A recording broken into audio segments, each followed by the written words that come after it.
Boa noite. Hoje vou contar o relato de um ouvinte que prefere não se identificar, mas que permitiu compartilhar essa experiência aqui com vocês. Para manter sua privacidade, vou chamá-lo de Carlos. Ele entrou em contato dizendo que precisava tirar esse peso da alma, que os anos se passaram, mas aquela noite ainda ecoa em sua mente como o uivo que ouviu nas montanhas de Quixadá, no interior do Ceará. Carlos cresceu em uma pequena comunidade rural chamada Dom Maurício, nos arredores do município de Quixadá. Era o tipo de lugar onde todo mundo se conhecia, as casas ficavam afastadas umas das outras, com muito mato ao redor, e a estrada de terra era o único caminho de entrada e saída. Naquela época, em junho de 1996, ele tinha 16 anos e ajudava o pai na roça, especialmente durante as colheitas de milho e feijão. As noites por lá sempre foram silenciosas, às vezes interrompidas apenas pelo som do vento batendo nas folhas secas dos cajueiros ou pelos gritos distantes de algum gado desgarrado. Mas naquela noite em específico, havia algo diferente no ar. Carlos lembra que era uma sexta-feira, noite de lua cheia, e o clima estava estranho. O céu estava claro, mas o ar estava pesado, úmido, como se algo estivesse prestes a acontecer. A mãe dele chegou a comentar, enquanto fechava a janela de madeira da cozinha. Tá sentindo esse cheiro, Carlos? Terra molhada, mas não choveu hoje.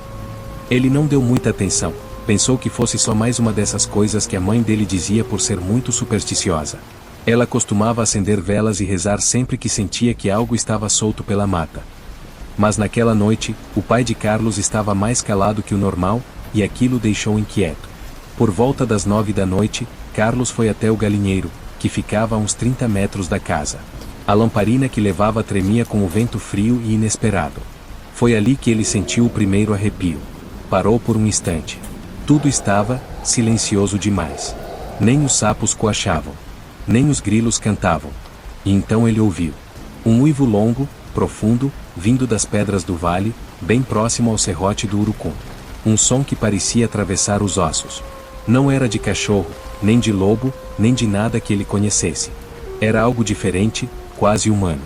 Carlos congelou. Olhou em volta, apertando mais forte a lamparina na mão. O fogo da chama tremulava, ameaçando apagar. E então, pela brecha entre as bananeiras, ele viu duas luzes amareladas.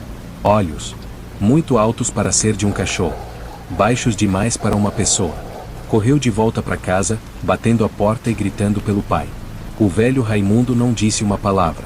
Apenas foi até a parede, pegou a velha espingarda e disse: "Fica dentro. Tranca essa porta. E se ouvir batida, não abre." A mãe de Carlos começou a rezar em voz baixa, e ele ouviu o pai sair, a porta rangendo lentamente. Depois disso, apenas o silêncio e o som da espingarda sendo engatilhada. Carlos ficou colado na janela, tentando ver pela fresta da madeira. O luar iluminava parte do terreiro, e foi aí que ele viu algo se mexendo no mato. Alto, peludo, andando curvado. O vulto se arrastava com um jeito animalesco, mas às vezes parecia se erguer sobre duas pernas. E então, do nada, parou e olhou na direção da casa. Os olhos refletiam o luar de um jeito assustador. Carlos jurou que sentiu um arrepio correndo pela espinha. Aquilo sabia que ele estava ali. Naquela hora, mesmo com a janela trancada e minha mãe do lado, eu me senti completamente exposto. O silêncio foi quebrado apenas pelo som da minha própria respiração acelerada. Minha mãe segurava um terço nas mãos e não parava de murmurar preces. Ela olhou para mim com os olhos marejados e disse baixinho: "A ele? Ele quem, mãe?"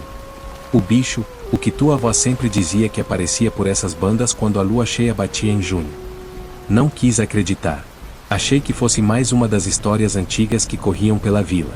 Mas algo dentro de mim sabia que não era invenção. Aquele som, aquele olhar, aquilo não era normal. Do lado de fora, ouvi um estouro. Um disparo. A espingarda do meu pai. Depois, um grito.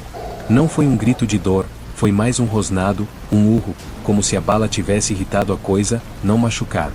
Corri para o canto da sala e me encolhi. Minha mãe só dizia Ave Maria repetidamente. Os minutos seguintes pareciam não passar. Depois de um tempo, não sei se foram minutos ou horas, escutamos passos pesados no alpendre de madeira. Cada tábua estalava como se algo com garras enormes pisasse nelas. Aquilo parou diante da porta. Raspou alguma coisa, talvez uma unha? Contra a madeira. Meu coração parecia querer sair pela boca. Minha mãe me empurrou com o corpo pro canto e ficou de pé, como se estivesse protegendo a casa sozinha com a fé dela. 3 batidas. Lentas. Fortes. Precisas. A porta balançou com cada impacto, mas resistiu. E então, silêncio de novo. Os passos se afastaram, primeiro pelo terreiro, depois mais longe, até sumirem completamente no mato. Só no dia seguinte, quando o dia começou a clarear, foi que tivemos coragem de sair. A porta tinha marcas. 3 sulcos fundos, como se garras tivessem tentado atravessá-la. O chão do alpendre estava riscado, e no quintal, pegadas. Não eram de homem, nem de bicho. Eram enormes, com dedos longos e garras marcadas no barro úmido. Pareciam as de um cachorro, mas com o formato de quem anda ereto. Procuramos meu pai. Ele não voltou naquela noite. Junto com alguns vizinhos, seguimos o rastro por entre a vegetação do vale, perto do riacho seco. Encontramos a espingarda dele quebrada ao meio, largada ao lado de uma pedra grande. Tinha sangue. Mas não dele. O rastro continuava mata adentro, mas depois sumia entre as pedras do serrote. Horas depois, no fim da manhã, meu pai apareceu sozinho. Estava sujo, com arranhões no rosto e nos braços. Tremia. Só disse uma coisa: a gente vai embora daqui. Ele nunca mais falou sobre o que viu naquela noite. Só dizia que aquilo não era deste mundo. Nos mudamos uma semana depois. Viemos morar em Fortaleza, e por anos tentei esquecer o que aconteceu. Mas nunca mais consegui dormir com a janela aberta. Nunca mais consegui ouvir um uivo sem sentir medo. Por muitos anos eu calei esse relato. Tentei fingir que não aconteceu. Mas recentemente, vi uma notícia na internet sobre um avistamento estranho nas trilhas de Quixadá, e o medo voltou. Por isso decidi contar. Não por fama, nem por atenção.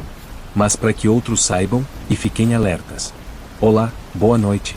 Hoje vou contar o relato de um ouvinte que prefere não se identificar, mas que permitiu compartilhar essa experiência aqui com vocês. Para manter sua privacidade, vou chamá-lo de Carlos. Ele entrou em contato dizendo que precisava tirar esse peso da alma, que os anos se passaram, mas aquela noite ainda ecoa em sua mente como o uivo que ouviu nas montanhas de Quixadá, no interior do Ceará. Carlos cresceu em uma pequena comunidade rural chamada Dom Maurício, nos arredores do município de Quixadá. Era o tipo de lugar onde todo mundo se conhecia, as casas ficavam afastadas umas das outras, com muito mato ao redor, e a estrada de terra era o único caminho de entrada e saída. Naquela época, em junho de 1996, ele tinha 16 anos e ajudava o pai na roça, especialmente durante as colheitas de milho e feijão. As noites por lá sempre foram silenciosas, às vezes interrompidas apenas pelo som do vento batendo nas folhas secas dos cajueiros ou pelos gritos distantes de algum gado desgarrado. Mas naquela noite em específico, havia algo diferente no ar.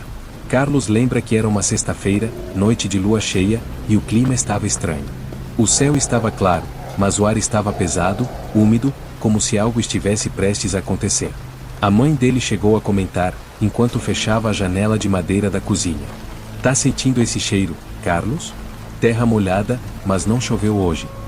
Ele não deu muita atenção, pensou que fosse só mais uma dessas coisas que a mãe dele dizia por ser muito supersticiosa. Ela costumava acender velas e rezar sempre que sentia que algo estava solto pela mata. Mas naquela noite, o pai de Carlos estava mais calado que o normal, e aquilo o deixou inquieto. Por volta das 9 da noite, Carlos foi até o galinheiro, que ficava a uns 30 metros da casa. A lamparina que levava tremia com o vento frio e inesperado. Foi ali que ele sentiu o primeiro arrepio. Parou por um instante. Tudo estava silencioso demais. Nem os sapos coachavam. Nem os grilos cantavam. E então ele ouviu um uivo longo, profundo, vindo das pedras do vale, bem próximo ao serrote do Urucum. Um som que parecia atravessar os ossos. Não era de cachorro, nem de lobo, nem de nada que ele conhecesse. Era algo diferente, quase humano. Carlos congelou. Olhou em volta, apertando mais forte a lamparina na mão. O fogo da chama tremulava, ameaçando apagar. E então, pela brecha entre as bananeiras, ele viu 2 luzes amareladas. Olhos. Muito altos para ser de um cachorro. Baixos demais para uma pessoa. Correu de volta para casa, batendo a porta e gritando pelo pai. O velho Raimundo não disse uma palavra. Apenas foi até a parede, pegou a velha espingarda e disse: "Fica dentro. Tranca essa porta. E se ouvir batida, não abre." A mãe de Carlos começou a rezar em voz baixa, e ele ouviu o pai sair, a porta rangendo lentamente. Depois disso, apenas o silêncio e o som da espingarda sendo engatilhada. Carlos ficou colado na janela, tentando ver pela fresta da madeira. O luar iluminava parte do terreiro, e foi aí que ele viu algo se mexendo no mato. Alto, peludo, andando curvado. O vulto se arrastava com um jeito animalesco, mas às vezes parecia se erguer sobre duas pernas. E então, do nada, parou e olhou na direção da casa. Os olhos refletiam o luar de um jeito assustador. Carlos jurou que sentiu um arrepio correndo pela espinha. Aquilo sabia que ele estava ali.